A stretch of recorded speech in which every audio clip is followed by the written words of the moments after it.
And how? Tell me again how the insulation is used.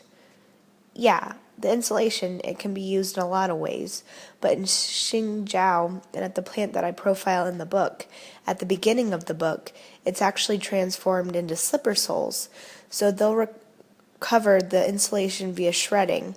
So they'll shred the Christmas tree lights and they'll use a system that basically uses water to float out the insulation, and it'll be collected and they'll sell it to the slipper sole manufacturer. Wow, you never think about those things. And it's just an example of something that's so hidden, right? You know, like a lot of people have slippers, a lot of people have Christmas tree lights. Who'd know that there was a connection between the two? That's one of the remarkable things. I mean, I've been covering this industry for 11 years, and every time I think I've seen it all, I'll come across a Christmas tree light recycling facility or a facility in India that, if you buy some pills in the United States in a blister pack, so most people know what these are. It's like a plastic pack with foil on the back, and you pop the pills out.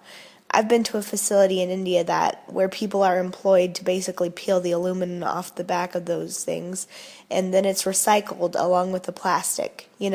One of the primary hand sorting jobs that you'll find both in China and India is sorting shredded automobile scrap imported from the US and Europe. And the way that automobiles are recycled is pretty much every country, including starting to be in the developing ones, is they're shredding into about fist-sized chunks, and then some of those chunks, which are various mixed metals, are shipped to the developing countries for hand sorting. This is not an easy job to do because there are all kinds of metals in there, and most human beings without extensive training and experience can't, for example, tell the difference between a hunk of zinc and a hunk of aluminum in their hand. And then to be able to do it quickly and precisely is even more difficult.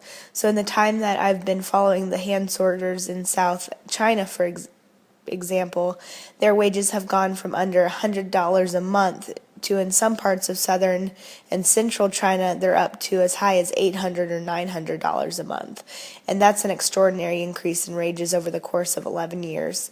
These jobs, these hand sorting jobs, especially in China, are actually a route to pretty good middle-class incomes by Chinese standards. And thus, you see more and more older people in these places and fewer younger people because they all want experienced people who can do this work very well.